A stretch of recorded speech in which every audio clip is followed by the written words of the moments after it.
Those incidents of arson, of vandalism have been reported from across the country. Buses, trains, in fact, even common citizens have had to bear the brunt of these protests in different parts of the country. It's not in any one particular state. Of course, Bihar, perhaps the worst affected, but we've seen these scenes from Bengal to Uttar Pradesh to the national capital, even in Andhra Pradesh and in Telangana. Let's now take this across to M.M. Pallam Raju, former Minister of State for Defence and Congress leader who's joining us live.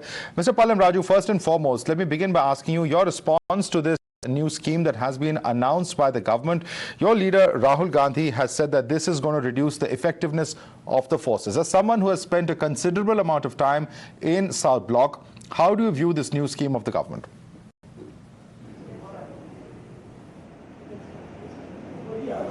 I think this is an example, another example of a decision made by the government without thinking things through nor doing adequate consultations. So it's a very sad state of affairs that on such an important matter, an announcement is made without due consultations or holding any discussions with stakeholders or the aspirational youth. So that is my opinion. And we must understand that getting into the armed forces is an aspiration by today's youth all over the country, especially if you look in the northern India and the hilly states. That's an aspiration. And you are announcing a scheme that leaves them neither here or there after 4 years of service. So I think it's a very unfortunate decision.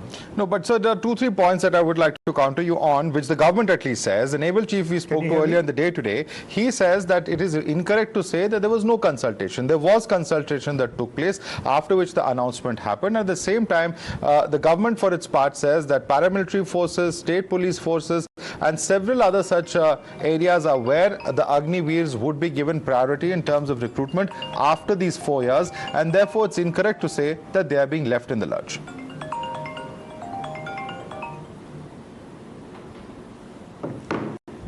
I mean, I'm so sorry to hear such a blatant lie, because this is the first time that the government is announcing the scheme, and it might have been an internal discussion within the armed forces and those at the helm of affairs.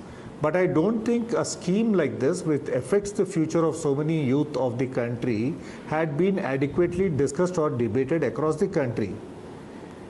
You know, the armed forces is one of the largest recruiter, and there are aspirations of youngsters all over the country to get into the armed forces. And on such an important matter where you are trying to limit it to 4 years, don't you think there should be widespread consultations on such a scheme? Okay. That I feel is the most unfortunate part. Right. And you know, getting them into service for just 4 years and only recruiting a quarter of them into the paramilitary forces later on a priority basis, thereby leaving 75% of the people in the lurch, is being very, very unfair to most of the recruits. No, 25% is going to be recruited by the army and 75% by the paramilitary forces is what the government has, best of my understanding. Armed forces.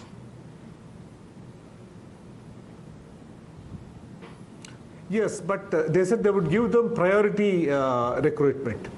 But, you know, most of them look forward to getting into the armed forces. And 4 years in the armed forces is not adequate enough. Okay. So what was your experience? Because this issue of the burgeoning pension bill is something that has been discussed. It has been in the discussion for quite some time now. Was this an issue that you also grappled with in the South Block? And what were the methods to look at it? Was this scheme, for instance, something that was proposed? What were the other proposals, for instance, on the table? Were there any other options to look at?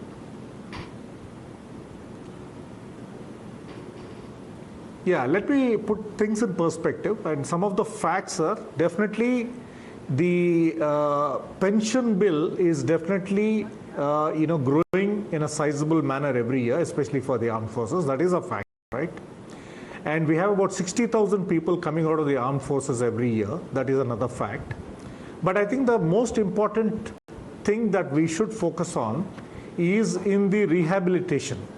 And most of these people, whether they are of the NCO cadre, which constitutes the largest segment, which is the Jawans and the non-commissioned officers, and the officer level posts, when they come out, they are looking for an alternate career.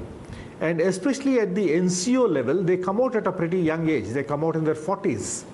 And so I think the focus, and this is a very, very disciplined force who are coming out of the armed forces. Right. The focus should be on their rehabilitation. And that's what we did when we were in government. Okay. Because it is important to do some hand-holding and to guide them onto another career, post their career in the armed forces.